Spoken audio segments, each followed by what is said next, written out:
In my past life, on the day my sister and I attended the Witch Covenant's mate selection ceremony, I saved a fallen vampire prince. To repay his debt, the prince immediately announced upon returning to his clan that I would become his future bride. A year later, I gave birth to a pure blood heir, the only successor in the entire vampire race. The prince was overjoyed. On the day of his coronation as regent, he completed the blood contract with me, making me his eternal companion and queen. From then on, I was revered by all races. Meanwhile, my sister chose to marry a powerful werewolf leader, only to become the most insignificant among his many lovers. Her jealousy drove her to madness. During a witch's full moon festival, she pushed me off a cliff, leaving me to die from the fall. When I opened my eyes again, my sister was already running toward where the vampire prince had fallen on the day of the mate selection ceremony.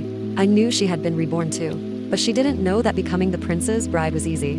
Winning his heart and bearing his child, however, was nearly impossible. A witch's power stems from desire. This is an ancient law inscribed in our bloodline. Once a witch comes of age, the powerful magic within becomes restless, craving union with a strong partner to achieve balance. Otherwise, the long nights would be consumed by uncontrolled magic turning against us. The Covenant elders, fearing we might indulge recklessly and invite unnecessary trouble, decreed that our first task upon coming of age was to select suitable partners, strengthening relationships with other races through marriage. Today we had just arrived at the altar, not yet having time to properly observe the various males before us. The girl beside me gently nudged me. On our way here, I saw your sister Ella running frantically toward the shadow forest. No one could stop her.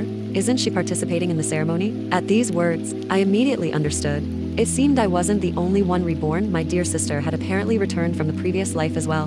Her urgent rush toward the shadow forest was likely for her dream of royal glory and wealth. Before I could respond, a fierce wind suddenly arose outside, and dark clouds gathered in the sky. In an instant, darkness fell. Several magnificent black gold carriages pulled by nightmare beasts descended from above, and vampire emissaries appeared before us, announcing the prince's decree. My heart sank, having experienced this before.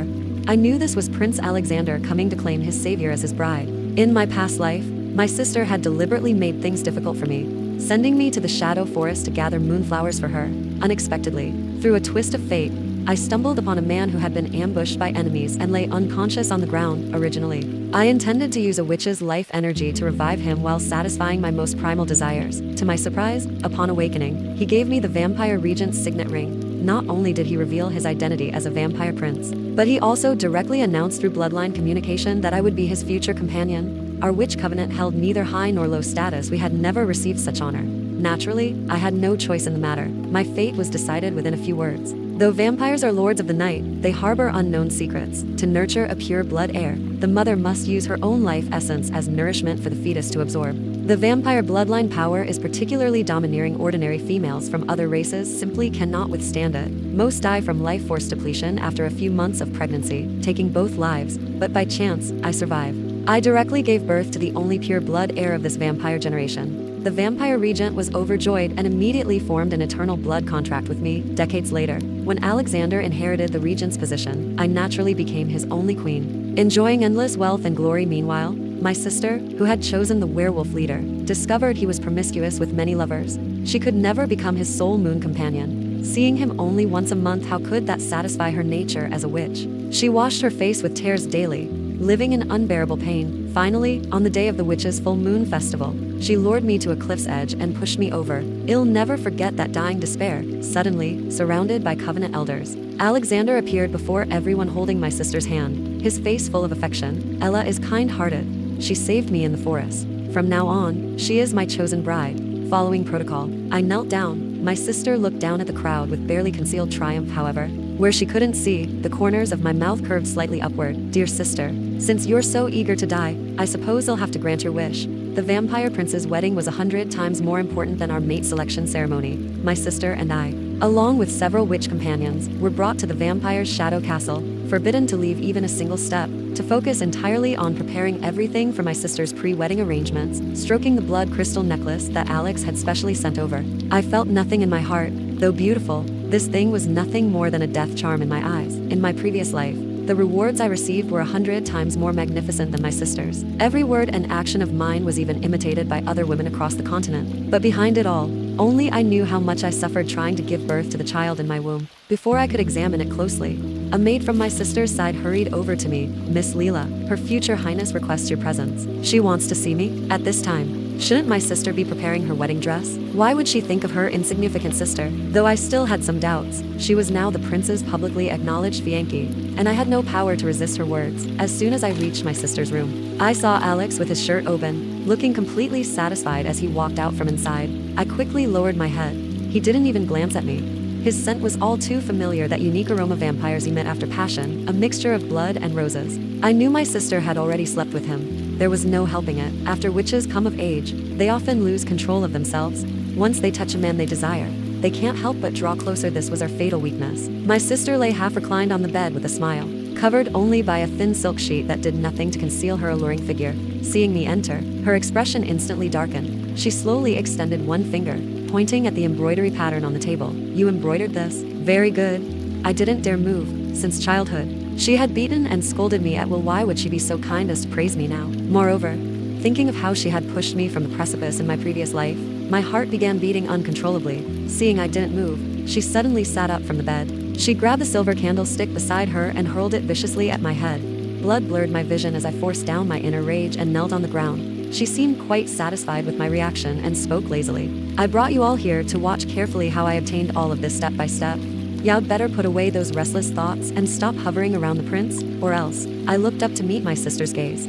"As you wish, Your Highness." She was momentarily shocked by the calmness in my eyes, then walked over and grabbed my hair. "Leela, do you think I don't know that you've been reborn too?" Hearing the word reborn, a flash of darkness crossed my eyes. She snorted coldly and threw the embroidery pattern in my face. "You grew up in the witch's forest. How could you embroider the blood rose emblem that only the vampire queen can use? You still dare to lie to me?"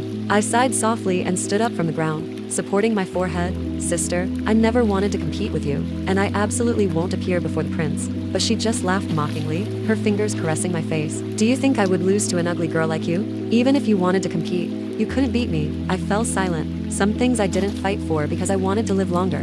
Only fools would obsess over such beautiful poison. The Blood clan truly lived up to their reputation as distinguished ancient nobility. Even a simple engagement ceremony was conducted with such grandeur. Not only did many mysterious supernatural beings attend the ceremony, but they also brought numerous treasures as gifts, showing tremendous respect for their dignity. My sister appeared in a bright red wedding dress, her face flushed as she held Alex's hand, making her entrance under everyone's expectant gaze. She had finally achieved the position she'd always dreamed of, and her happiness was written all over her face. When she saw me, she even tilted her head provocatively and silently mouthed two words, "Useless? Well, I am useless." But she was about to step into hell. I wondered who was more pitiful. Her smile didn't last long, though. Alex pressed a goblet into her hands. "Drink this, and our engagement will be officially sealed under the witness of all the elders." My sister eagerly took it, ready to drain it in one gulp, when a sharp metallic scent wafted from the cup. She turned pale with shock and instinctively threw the goblet away. "Why is there holy silver powder in this wine?" Holy silver was the bane of our witch magic. Even grand wizards who had practiced for 1,000 years couldn't withstand the power of a cup of holy silver wine. One sip wouldn't kill you, but it would temporarily dispel your magic and leave you bedridden for months in agony. In my previous life, I faced the same situation, but I never thought to refuse. I knew my life was worthless compared to the Blood clan's reputation. If I embarrassed Alex in front of everyone, our relationship would forever remain purely transactional. I forced myself to drink it, and throughout the entire ceremony, my head was spinning. But he didn't care about my feelings at all. After all, in his eyes, I was just a tool for repaying debts and bearing offspring. Who cares about a tool's emotions? But my sister clearly didn't understand the situation. She pouted and threw herself into Alex's arms, acting coquettish. "I don't want to drink this." She didn't notice that Alex's expression had darkened, given all the guests present. He still tried to coax her patiently. "Ella, this is an ancient Blood clan tradition. Don't be willful in front of so many people."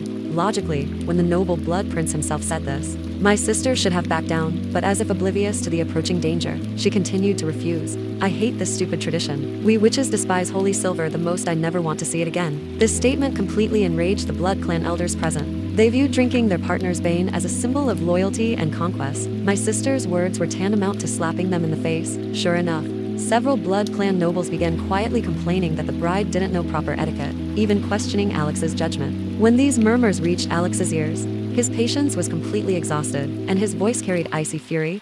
"I'll say this one more time, drink it." My sister was terrified, never expecting him to treat her this way. She quickly picked up the holy silver wine and drained it in one gulp.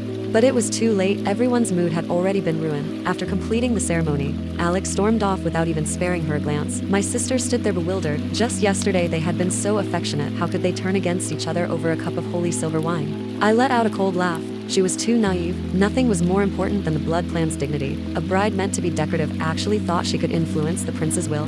This was just the beginning. Her good days were yet to come.